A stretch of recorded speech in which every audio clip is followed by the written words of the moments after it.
जय श्री कृष्ण दोस्तों, आप सभी का स्वागत है। आज हम श्रीमद् भागवत महापुराण के प्रथम स्कंद के तृतीय अध्याय में प्रवेश करेंगे, जहां श्री सूत जी महाराज भगवान के अवतारों के बारे में वर्णन करते हैं।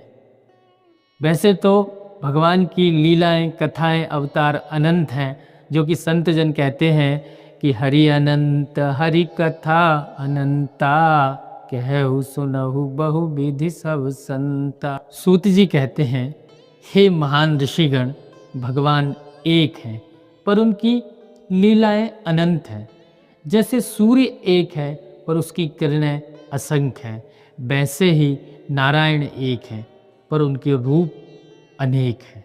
जब जब धर्म में गिरावट आती है और अधर्म बढ़ता है, तब तब भगवान अवतार लेते हैं।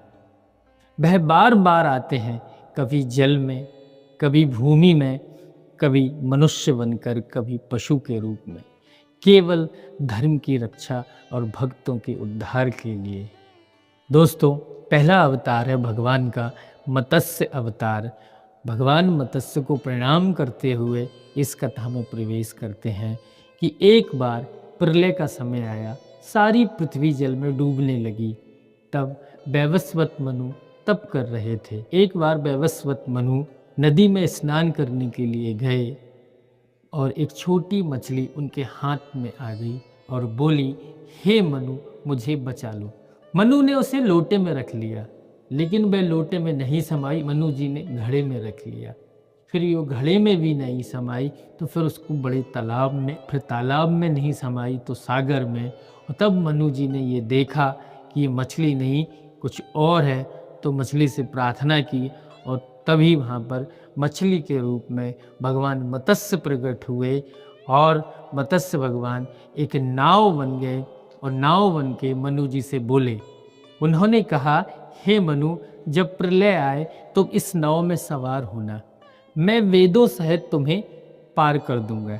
यह कथा बताती है कि जब जीवन में अज्ञान का सागर उमड़ता है, तब भगवान मत्स्य रूप में ज्ञान की नाव बनकर हमें पार लगाते हैं। जैसा संत कबीर जी कहते हैं कि ज्ञान बिना जन्म व्यर्थ है, जैसे दीप बिना बाती। यही मत्स्य अवतार का मर्म है कि हर साधक के भीतर जब अज्ञान का जल बढ़ता है, तब भगवान गुरु रूप में प्रकट होते हैं। दूसरा अवतार है दोस्तों भगवान का कूर्म अवतार। भगवान ने कूर्म अवतार लिया जब देवता और दैत्य समुद्र मंथन कर रहे थे, तब मंदराचल पर्वत डूबने लगा। भगवान ने कहा कि मैं कूर्म बनकर उसे संभाल लूँगा। उन्होंने पर्वत को अपनी पीठ पर उठा लिया। यह रूप बताता है कि जब भगवान का मंथन होता है, संघर्ष, भ्रम, उतार चढ़ाव आते हैं, तब भीतर का धैर्य ही भगवान का कूर्म रूप बनकर हमें स्थिर रखता है। धीरज धर मन, कब भय का डेरो, हरि नाम कहत संकट टेरो। जब मन हिलने लगे, तब भगवान धैर्य बनकर संभालते हैं। कि हिरण्याक्ष नामक दैत्य ने पृथ्वी को पाताल में डुबो दिया था, तब भगवान ने वराह रूप लेकर पृथ्वी को जल से ऊपर उठाया। यही तो उनकी करुणा है, जो गिरे हुए को उठाते हैं। संत नामदेव जी कहते हैं, गिरा तो भी क्या हुआ, जो गिरा उसे तूने ही उठाया।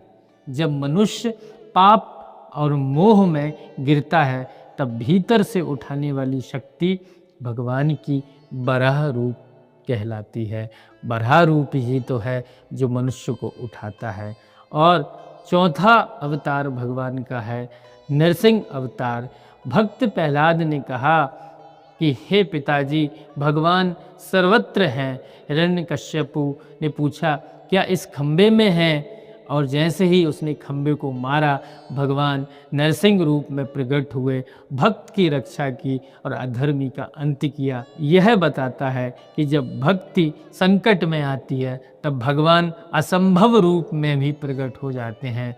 संत तुकाराम जी कहते हैं कि भय काहे का जब नाम सहाय। भगवान अपने भक्त के लिए किसी भी सीमा में नहीं बंधते हैं। दोस्तों, पांचवा अवतार है भगवान का वामन अवतार। भगवान वामन को प्रणाम करते हुए हम कथा में आगे बढ़ते हैं कि राजा बलि महादानी थे। भगवान छोटे ब्राह्मण बालक बनकर 3 पग भूमि मांगने आए। 2 पग में उन्होंने सारा जग नाप लिया और तीसरे पग के लिए बलि ने अपना सिर अर्पण किया। यही विनम्रता का आदर्श है। मीराबाई कहती हैं, नम्रता में ही परमात्मा निवास करते हैं। जब हम अपना अहंकार भगवान को समर्पित करते हैं, वहीं से सच्ची भक्ति आरंभ होती है। दोस्तों, 6वां अवतार है भगवान का परशुराम अवतार। जब अधर्म का भार बढ़ा तब भगवान ने परशुराम रूप लिया। उन्होंने अधर्मी राजाओं का विनाश किया।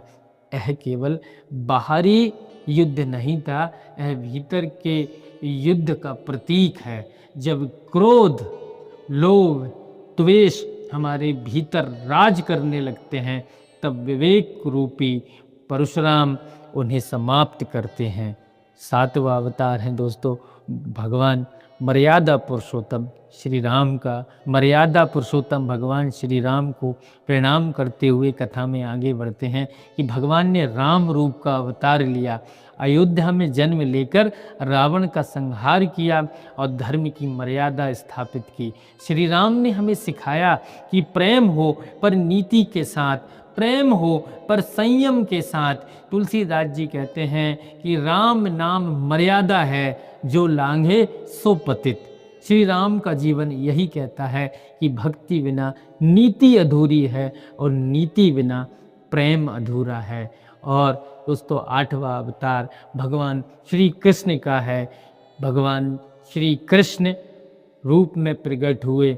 उनकी रास में प्रेम है, उनकी गीता में नीति है। उन्होंने कंस का वध किया, धर्म की रक्षा की और अर्जुन को जीवन का रहस्य बताया। श्री कृष्ण कहते हैं, प्रेम भी रखो पर विवेक से। और मीरा जी कहती हैं, प्रेम बिना प्रभु दूर हैं, विवेक बिना प्रेम अंधा। कृष्ण ने सिखाया कि जीवन का सार प्रेम और नीति का संतुलन है। 9वां अवतार है दोस्तों भगवान बुद्ध का अवतार। जब लोग यज्ञों के नाम पर हिंसा करने लगे, तब भगवान बुद्ध ने कहा, अहिंसा परमो धर्मा, अहिंसा परमो धर्मा। उन्होंने दया, करुणा और शांति का मार्ग दिखाया। संत रविदास जी कहते हैं कि करुणा से ही ईश्वर मिलते हैं। जब मन में करुणा जागती है, वही बुद्ध का अवतरण होता है। दोस्तों, 10वां अवतार है भगवान कल्कि अवतार। भगवान कल्कि रूप में आएंगे। कलयुग के अंत में वे घोड़े पर सवार होकर अधर्म का नाश करेंगे। पर दोस्तों, हमें समझना चाहिए कि कल्कि केवल भविष्य की कथा नहीं है। जब हमारे भीतर का अधर्म मिटता है, जब हम अपने भीतर के तम को काटते हैं, वही कल्कि अवतार है। ज्ञानेश्वर महाराज कहते हैं कि हर अंत में एक नया आरंभ छिपा होता है। भगवान का 11वां अवतार है नारद अवतार। भगवान ने नारद रूप लेकर भक्ति का प्रचार किया। जब संसार कर्म में उलझा था, तब उन्होंने प्रेम और नाम की महिमा बताई। नारायण नारायण कहते हुए वे लोक से लोक तक भक्ति का दीप फैलाते रहे। संत नामदेव जी ने कहा, जग में जो नारद जपो, वही नाम में राम बसे। 12वां अवतार है व्यास अवतार। भगवान ने वेद व्यास रूप में ज्ञान दिया, चारों वेदों का विभाजन किया, पुराणों की रचना की और मनुष्य को धर्म मार्ग का ज्ञान कराया। यह रूप बताता है कि जब संसार में भ्रम बढ़ता है, तब भगवान स्वयं ज्ञान रूप लेकर उतरते हैं। कबीर दास जी कहते हैं कि गुरु बिना ज्ञान नहीं और ज्ञान बिना मोक्ष नहीं। दोस्तों, 13वां अवतार है कपिल भगवान का। कपिल भगवान ने अपनी माता देवहूति को सांख्य दर्शन का ज्ञान दिया। उन्होंने समझाया कि आत्मा और प्रकृति का भेद जाने बिना मोक्ष संभव नहीं। यह अवतार सिखाता है कि सच्ची भक्ति वही है जो ज्ञान के साथ हो। संत तुकाराम जी कहते हैं कि भक्ति बिना ज्ञान अंधी और ज्ञान बिना भक्ति बंजर। और दोस्तों 14वां अवतार भगवान का दत्तात्रेय अवतार है। भगवान दत्तात्रेय रूप में गुरु तत्व का प्रगट रूप बने। उन्होंने कहा जगत मेरा गुरु है, हर अनुभव शिक्षा है। उन्होंने 24 गुरुओं से शिक्षा ली। यह रूप बताता है कि जो हर अनुभव से सीखता है वही ज्ञानी है। भगवान का 15वां अवतार है हंस अवतार। भगवान हंस रूप में प्रकट हुए। उन्होंने ब्रह्मा के पुत्र सनकादिकों को अद्वैत ज्ञान दिया। कहा सत्य को पहचानने वाला ही मुक्त है। यह रूप विवेक का प्रतीक है।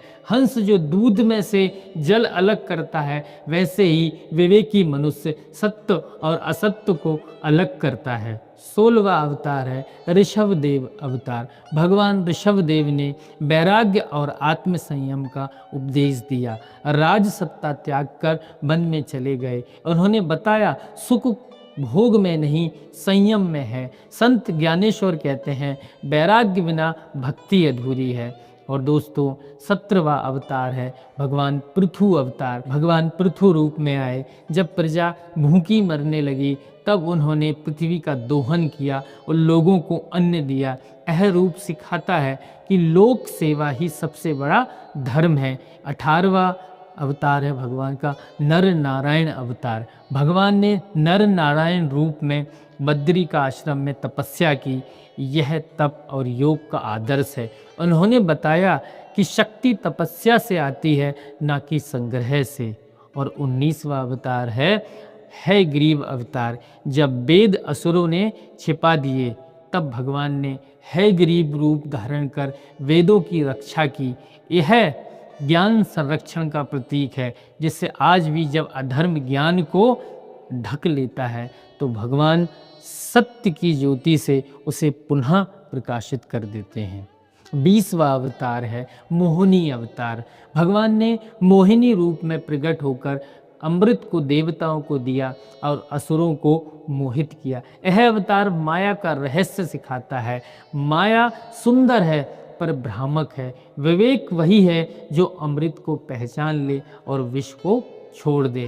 दोस्तों 21वां अवतार भगवान का यज्ञ अवतार कहलाता है। भगवान ने यज्ञ रूप का धारण कर कर्म योग का आदर्श दिया। उन्होंने सिखाया कि सच्चा यज्ञ वह है जो स्वार्थ छोड़कर कर्तव्य में किया जाए। कबीर कहते हैं जो भले कर्म करे वही यज्ञ सच्चा।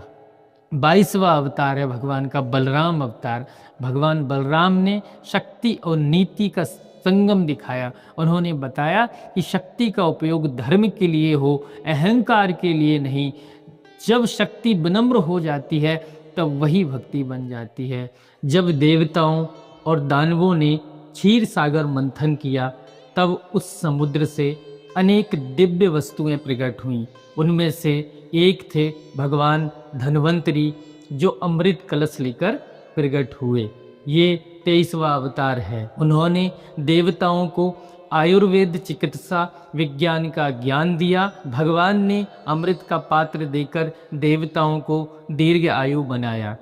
जीवों के रोगों का निवारण और स्वास्थ्य की रक्षा, आयुर्वेद शास्त्र का प्रचार, ये इनके जीवन के मुख्य उद्देश्य था और देवताओं को अमृत प्रदान करना। दोस्तों 24वां अवतार है भगवान सनकादिक अवतार। सृष्टि के प्रारंभ में ब्रह्मा जी के मन से 4 बालक उत्पन्न हुए, सनक, सनंदन, सनातन और सनत कुमार। ये चारों नित्य ब्रह्मचारी रहे। इन्हें किसी भौतिक इच्छा ने स्पर्श तक नहीं किया। उन्होंने भगवान की भक्ति और ज्ञान मार्ग का प्रचार किया। संसार में ज्ञान, वैराग्य और भक्ति का प्रसार इनका प्रमुख उद्देश्य था। दोस्तों भगवान के ये 24 अवतार केवल कथाएं नहीं, ये जीवन के 24 संदेश हैं। जब हम गिरते हैं तो 12 भगवान हमें उठाते हैं। जब हम भ्रम में होते हैं तो कूर्म हमें स्थिर करते हैं। जब हम अहंकार में होते हैं तो 52 हमें झुकना सिखाते हैं। जब भय आता है तो नरसिंह भगवान हमें निर्भय बनाते हैं। जब प्रेम घटता है तो भगवान कृष्ण हमारे भीतर प्रेम जगाते हैं। जब करुणा मिटती है तो बुद्ध उसे पुनः प्रकट करते हैं। और जब अधर्म बढ़ता है तब कल्कि के रूप में भीतर से उठकर उसे काट देते हैं। संत कबीर साहब ने इसी सत्य को कहा, हर अवतार भीतर ही उतरता है। जब तू प्रेम करे वही कृष्ण है, जब तू मर्यादा रखे वही राम है, जब तू करुणा करे वही बुद्ध है, जब तू सत्य बोले वही नरसिंह है।